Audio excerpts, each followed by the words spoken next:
Hola, hola, buen día, ¿todo bien? ¿Me escucha? Buen día, doctor, ¿se escucha? Buen día, doctor. Muy bien. Escúcheme, el último tema que vimos con ustedes fue la parte de cómo influye el pH en la actividad neuronal, ¿no fue? Sí, doctor. Ya. Entonces hoy día nos toca este otro temita. Vamos a poner aquí. ¿Dónde está? Vamos a poner aquí.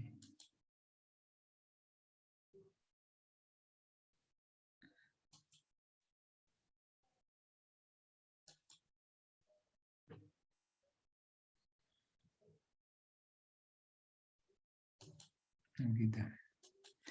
Muy bien. Entonces este es el tema que vamos a ver ahora. De aquí en adelante se complica más esta parte de fisiología. Muy bien, de la parte de reflejo, ¿no? Receptores sensitivos musculares, es el tema de este juego de diapositiva, que es la clase número 5 de fisiología. Entonces aquí, cuando nos habla de los receptores sensitivos musculares, nos pone un cuadro que voy a poner con mi apuntador para que ustedes me sigan, de cómo está más o menos clasificado ese asunto del sistema nervioso en lo que se refiere a receptores sensitivos. Entonces, fíjense, el sistema nervioso se divide en sistema nervioso central y sistema nervioso periférico, ¿ya? El sistema nervioso central, ¿no? Hemos visto que es la parte del encéfalo, ¿no? ¿Verdad? Los pedúnculos cerebrales, después la protuberancia, bulbo, etc. Después viene, esa es la parte de encéfalo. Y después viene la médula espinal. Entonces, básicamente son las dos grandes estructuras que van a formar parte del sistema nervioso central, el encéfalo y la médula espinal. Ahora, el sistema nervioso periférico, ustedes saben que está formado por los nervios craneales y por los nervios raquídeos. Entre los nervios craneales tenemos la parte sensitiva, que es aferente, y la parte motora, que es eferente. Y los nervios raquídeos también tenemos las neuronas sensitivas aferentes, que entran por las astas posteriores, y las neuronas motoras, que son aferentes, que salen por las astas anteriores. Muy bien, entonces eso solamente para ubicarse anatómicamente de qué lugar vamos a hablar hoy día. ¿Ya? Exploración de los reflejos. Entonces, básicamente va a ser es decir, un tema, la clase entera prácticamente de la exploración de los reflejos. Fíjense que esto también se repite en la parte práctica, donde tenemos una clase práctica que se llama reflejo.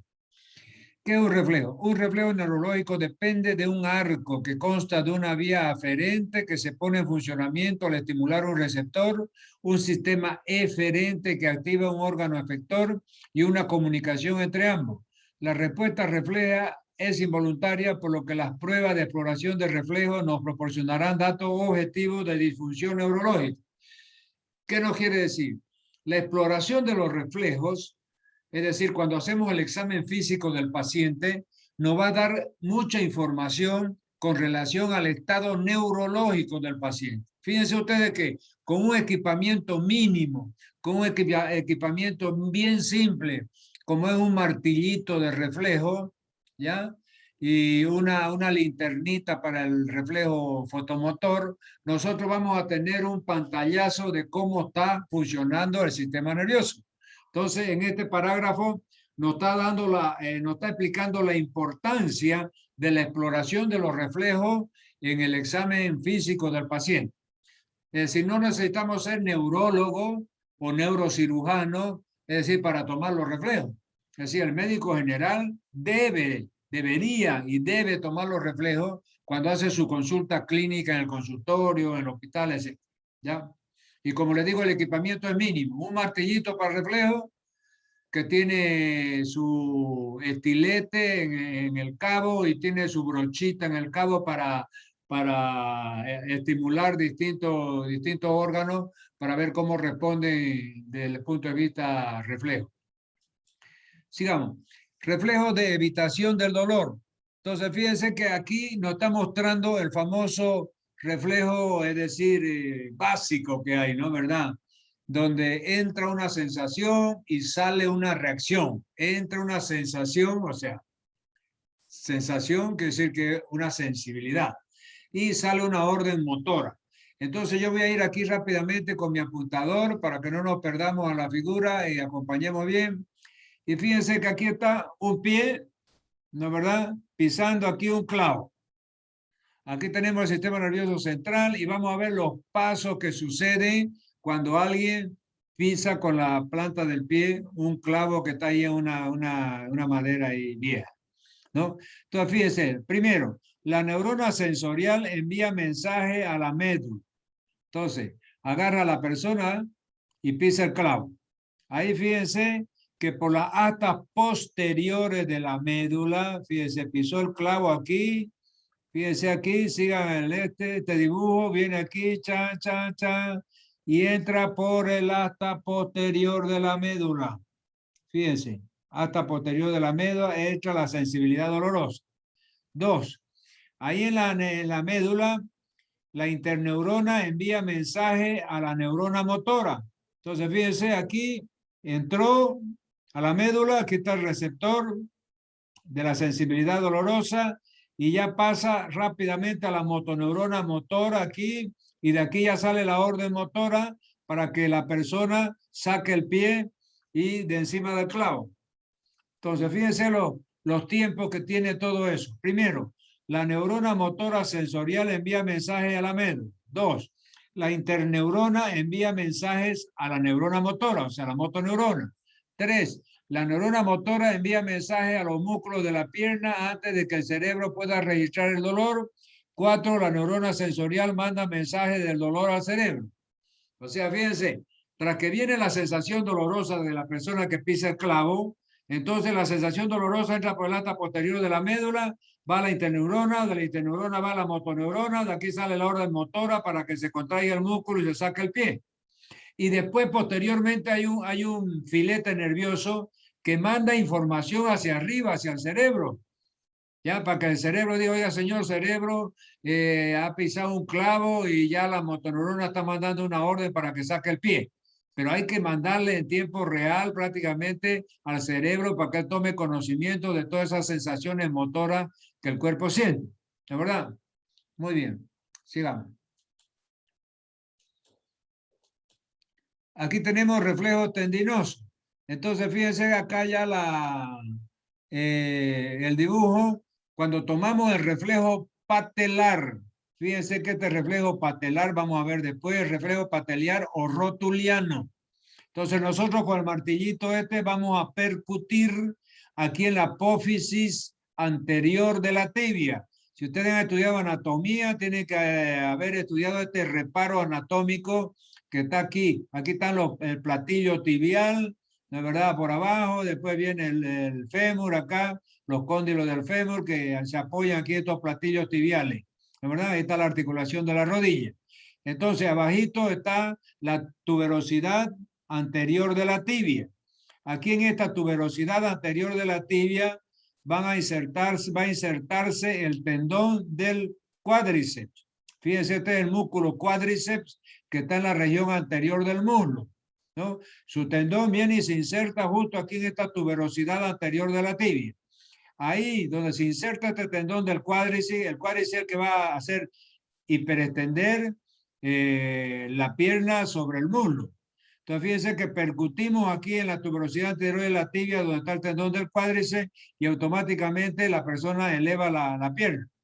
¿Ya? Entonces, este es el famoso tendón rotuliano que se inserta aquí en la tuberosidad anterior de la tibia y es el encargado de este reflejo que llama el reflejo rotuliano. Los reflejos tendinosos son reflejos de estiramiento que afectan solo dos neuronas, una aferente y otra eferente, con una sinapsis entre ellas. Entonces nos está diciendo que este reflejo de estiramiento, ¿por qué de estiramiento? Ya vimos anteriormente. Porque al percutir nosotros con el martillo, estiramos. Y si ustedes se acuerdan, cuando vimos los receptores, habíamos el receptor que está ahí en los músculos, en la articulación, etcétera, reacciona con el estiramiento, la compresión, eran los mecanorreceptores, ¿se recuerda, no?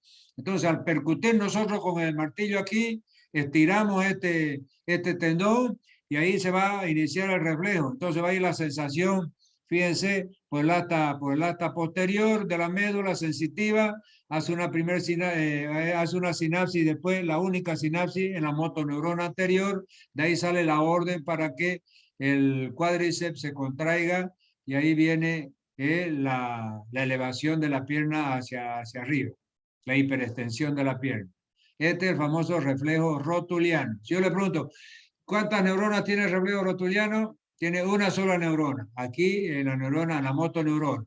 ¿Qué tipo de reflejo es? Reflejo de estiramiento. ¿Ya? Muy bien, sigamos. Aquí tenemos el reflejo tendinoso de los miembros superiores. Vamos a ir otra vez con el apuntador. Aquí tenemos, fíjense, el reflejo bicipital y el reflejo supinador. ¿Qué quiere decir? Fíjense que el reflejo bicipital se va a tomar en el ángulo aquí, fíjense. Es decir, lo que tenemos que saber, el bíceps está en la región anterior del brazo. Al contraerse el bíceps, se flexiona el antebrazo. Entonces, fíjense, nosotros entonces, esta es la maniobra, agarramos con la mano, ponemos el dedo pulgar en el pliegue del codo, ¿ya? En el pliegue anterior del codo, y percutimos ahí sobre nuestro mismo dedo, puede ser sobre el índice o puede ser sobre el pulgar, y entonces estamos percutiendo, fíjense, el tendón del bíceps, ahí, y entonces el reflejo bicipital va a hacer que se flexione el antebrazo. Ese es el reflejo bicipital. Entonces se toma aquí en el ángulo interno del pliegue del codo sobre el dedo del explorador. O sea, el médico tiene que poner su dedo y percutir encima de su dedo. Y ese golpe va a hacer que se estimule el tendón del bíceps. Y al estimularse el tendón del bíceps se va a flexionar el antebrazo. Ese es el reflejo bicipital. Ahora fíjense acá el reflejo braquiorradial o supinador. Entonces fíjense que nosotros es decir, hacemos que la palma de la mano mire el suelo, o sea, rotamos. Cuando rotamos el antebrazo y hacemos que la palma de la mano mire el suelo, eso se llama pronación. ¿Ya? Pronación. Ahora, cuando rotamos la palma de la mano y mira hacia arriba, hacia la parte superior, eso se llama supinación. Entonces tenemos pronación, palma de la mano hacia abajo. Supinación, palma de la mano hacia arriba.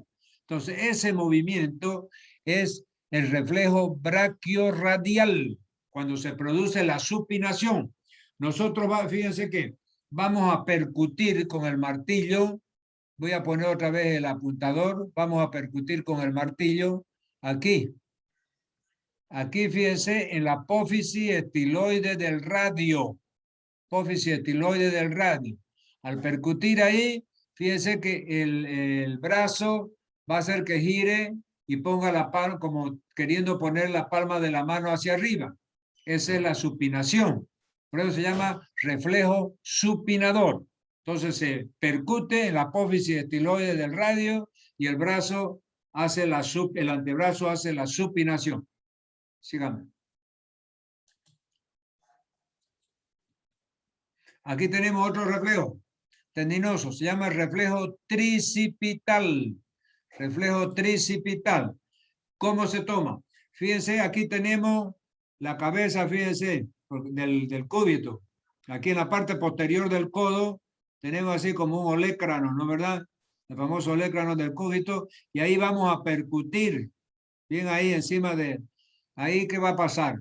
Es el famoso reflejo tendinoso del miembro superior, reflejo tricipital, porque aquí, fíjense ahí en el olecrano, ahí en el pliegue del codo, ahí se va a insertar este músculo tricipital que está en la región posterior del brazo, porque en la región anterior del brazo está el bíceps y en la región posterior está el tríceps, ¿no es verdad?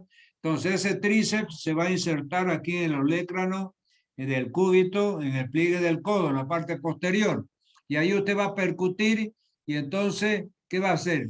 se va a hiperextender el antebrazo. Entonces el antebrazo se va a ir para atrás al percutir eso.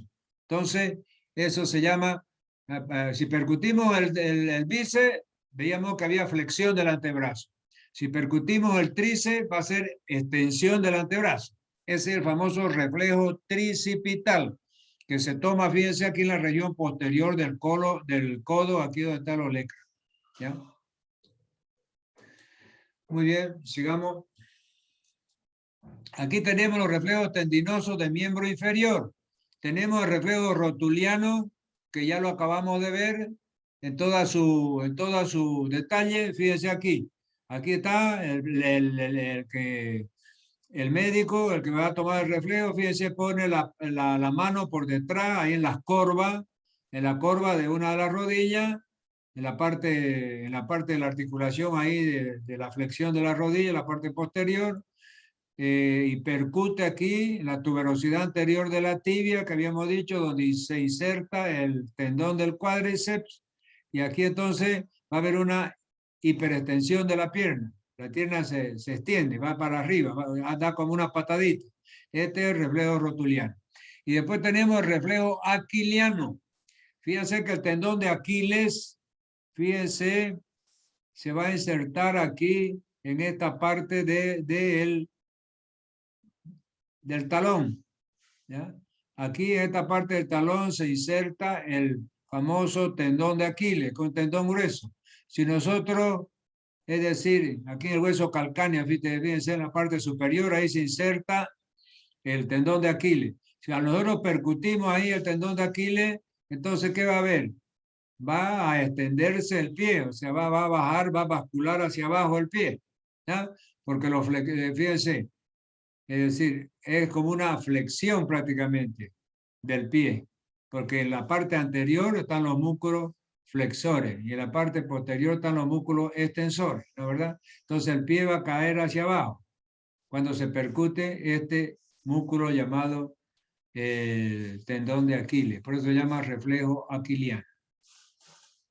Sigamos. Aquí tenemos los reflejos superficiales. Entonces, fíjense que aquí vamos a tomar un reflejo que es muy importante, que en la práctica también se va a volver a ver eso, que es el famoso reflejo plantar. Entonces, si yo lo tomo esto, generalmente en los exámenes presenciales que son orales de fisiología, siempre pregunto yo, a ver, ¿cómo usted, explíqueme cómo toma el reflejo plantar? Entonces, fíjense agarran su martillito de reflejo y en la parte posterior abren eso, tiene como una rosquita, una tuerquita, abren y ahí adentro hay un estilete, como una cosa puntuda, un estilete. Y hay como una brochita, con una cerda de pelo, ¿no? Entonces, aquí ustedes con el estilete van a ir estimulando todo el borde externo del pie. Fíjense que la planta del pie tiene reparos anatómicos que tienen nombre y apellido. La planta del pie, fíjense, está formada, una parte está por el talón, la superficie del talón, la superficie plantar, otra viene la planta del pie propiamente dicha, después tenemos la parte de la planta del pie que corresponde al pulgar, ¿no es verdad?, del medio, etcétera, y el dedo pequeño. Entonces, el borde interno de la planta del pie y el borde externo de la planta del pie. Entonces, vamos a ir con ese estilete de su martillo, que viene dentro del juego del martillo, vamos a ir estimulando, o sea, estimulando así como raspando el borde externo del pie, desde el talón hasta los dedos de adelante, hasta el dedo más grueso del pie, fíjense, hasta el dedo gordo. Entonces, ahí estimulamos todo el borde externo del pie con el estilete.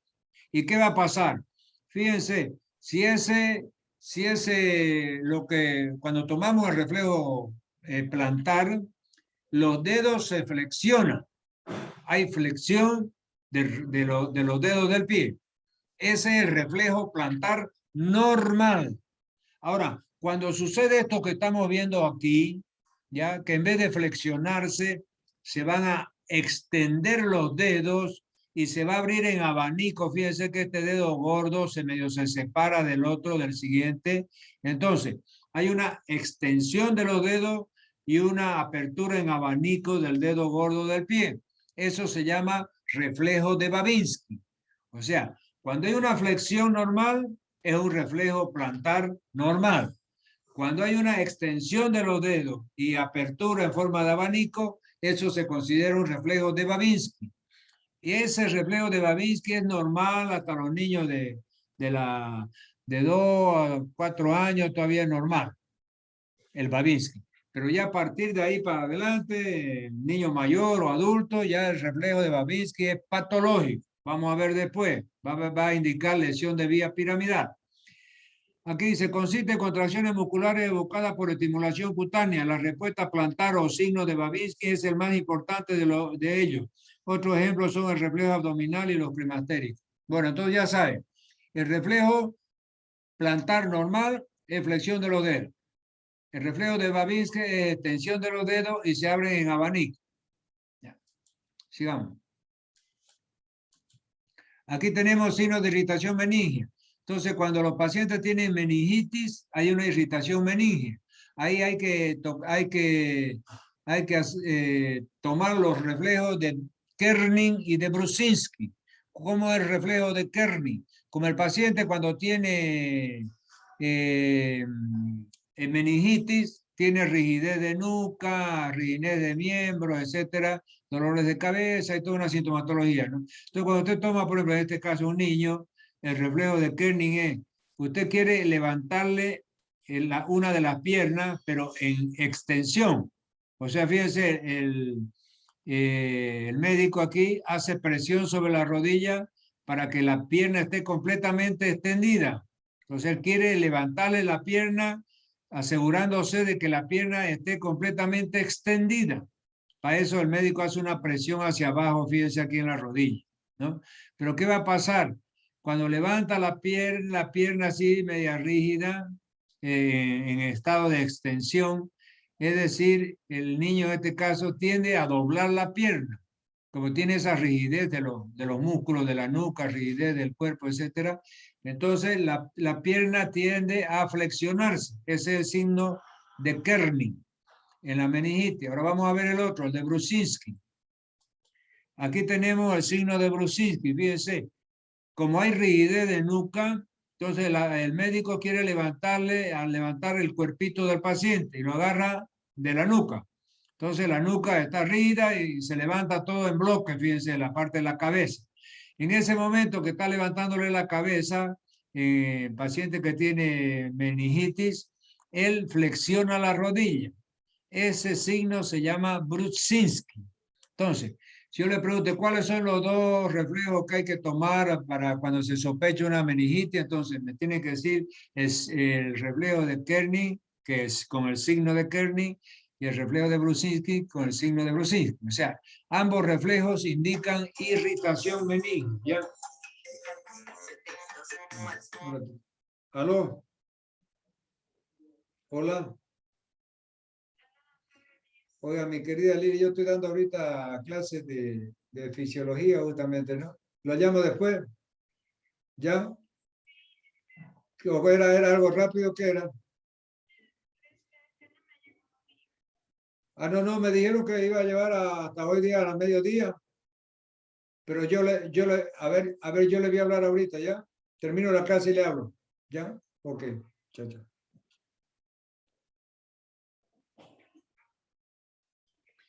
Muy bien, entonces decíamos que los signos de irritación meningia son el signo de Kerning y de Brusinski. El signo de Kerning era que al levantar el miembro inferior estirado, bien extendido, es decir, el paciente hace fuerza para doblar la pierna, o sea, no, en el momento que usted quiere levantar el miembro extendido, él va a hacer la tentativa de flexionar su pierna. Y el otro, cuando usted levanta al paciente de la nuca, entonces él flexiona ambas rodillas. Ese es el signo de Brusinski. Sigamos.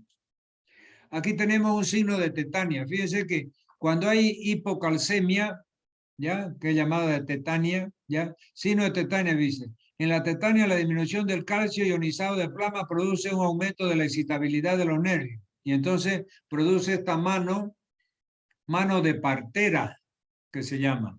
O sea, se imita un poco la posición cuando el ginecólogo o el médico que está haciendo un parto va a hacer el toque vaginal para ver el cuello uterino, si está dilatado, cuánto está dilatado. Entonces, durante el parto normal se va controlando a la parturienta a través de la dilatación del cuello uterino.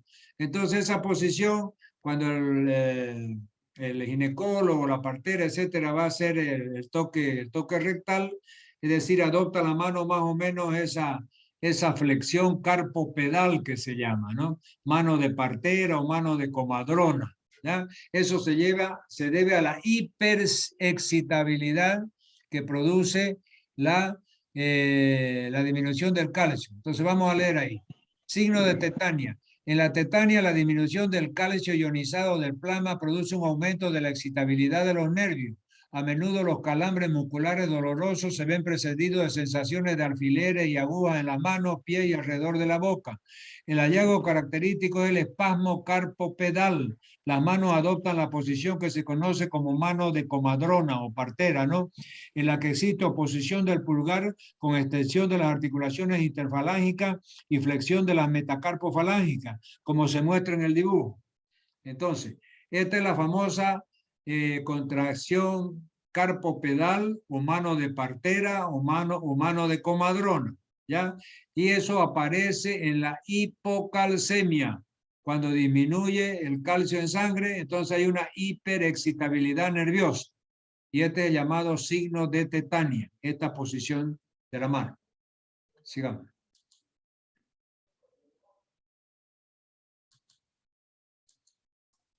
Entonces aquí tenemos la corteza cerebral, nos divide nuevamente todos los núcleos cerebrales, fíjense, núcleo rojo, núcleo de la formación reticular, colículo superior, núcleo vestibular, y acá está la médula espinal, ¿ya? Fíjense que todo eso son cortes que se hacen, fíjense, los cortes del sistema nervioso y de la médula. Entonces, cuando usted hace un corte a esta altura, va a ver estos núcleos.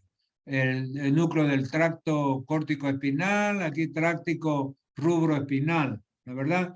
Y después tracto tectoespinal, vestíbulo espinal, retículo espinal, etcétera. Toda esa anatomía no vamos a insistir mucho, solamente yo le estoy mostrándole para que usted más o menos se recuerde un poco de anatomía. Aquí tenemos tracto córtico-espinal, fíjense.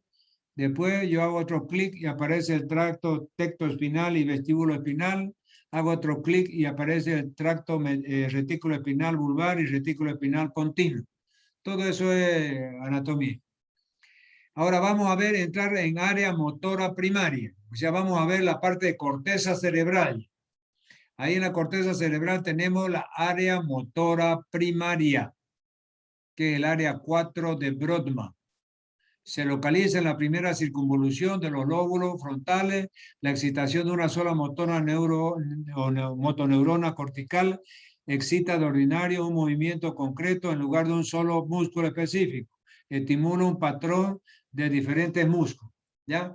Entonces, aquí nosotros, esta parte ya de área motora, o sea, la corteza cerebral, la vamos a ver ya en la próxima clase. ¿Ya? Entonces ahorita yo voy a compartir porque aquí es muy largo, se hace ahí como unas 15, 20 diapositivas más.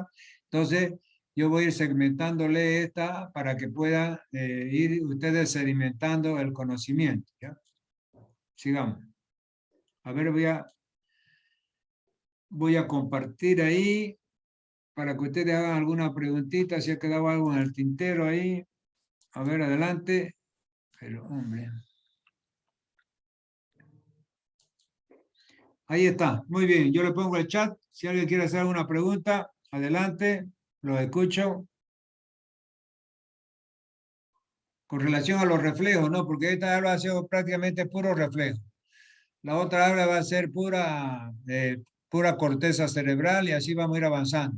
Esta es la quinta, después 7, sexta, 6, 7 y 8. O sea, 3 clases más y ahí ya vamos a dar el examen, el primer parcial. ¿Está bien? ¿Entendió? ¿Hay alguna duda sobre algún reflejo? A ver qué dice aquí, doctor. ¿Puede volver a explicar el reflejo de evitación del dolor? Reflejo de evitación del dolor. Ya, ese es un reflejo, uno de los primeros que vimos durante la parte teórica, ¿no? Vamos a compartir de nuevo y vamos a buscar la diapositiva. Aquí está. Muy bien, evitación del dolor, ¿dónde está? Aquí. Aquí está. Uy, caray, ¿qué es eso?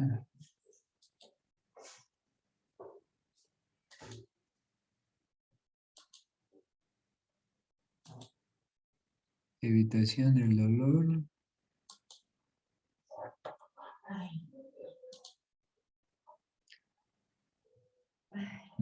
Colina.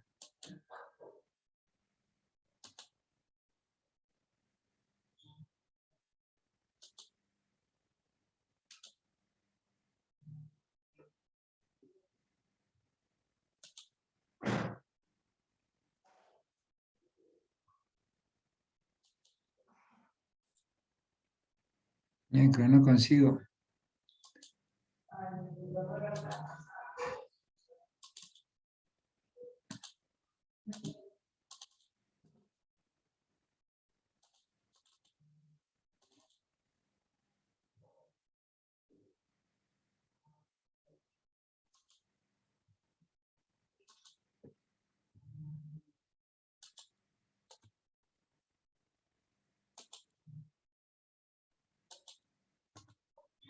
No me da para compartir.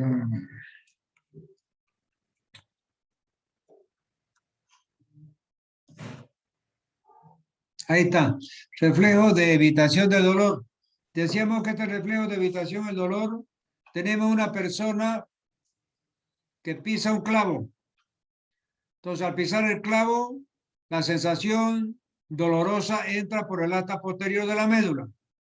Se hace una conexión con una interneurona y rápidamente va al asta anterior donde está la motoneurona y viene la orden motora para que el músculo se contraiga y saque el pie de encima del clavo.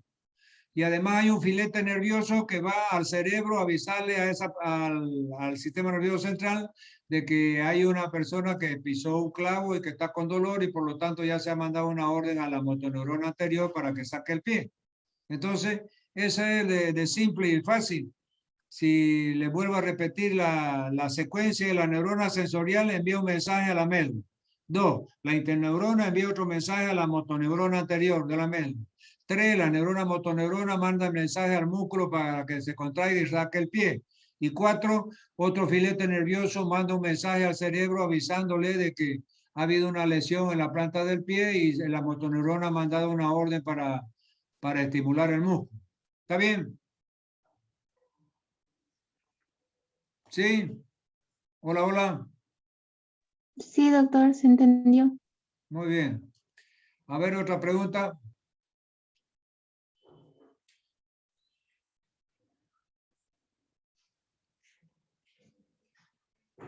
Muy bien. Si no hay más preguntas, entonces quedamos por aquí. Un abrazo. Ya saben, entonces, este es el quinto tema de nervioso. Falta 6, 7 y 8. Así que sepan de que prácticamente al final de la otra semana, los primeros días de julio, ya yo voy a marcar la fecha del parcial. ¿Podría explicar el signo de tetania, por favor? El signo de tetania se llama, se debe a una disminución del calcio en sangre, hipocalcemia. Al haber hipocalcemia, aumenta la excitabilidad de los nervios, la excitabilidad nerviosa. Esa excitabilidad nerviosa hace que la mano adopte una forma de contracción carpopedal. ¿Qué quiere decir? Se contrae de determinada forma el carpo sobre el metacarpo y queda la imagen de una mano de partera, que es la posición cuando un ginecólogo, por ejemplo, hace un tacto vaginal para ver cómo es la dilatación del cuello uterino, más o menos está en esa posición los dedos, y por eso la han llamado, es decir, posición carpopedal. Es propia de la tetania por hipocalcemia y cuando cae el calcio en sangre. Entonces ahí no hay ningún reflejo ni nada, es solamente la posición de la mano de contracción carpopedal que toma cuando hay una hipocalcemia. Muy bien, otra pregunta.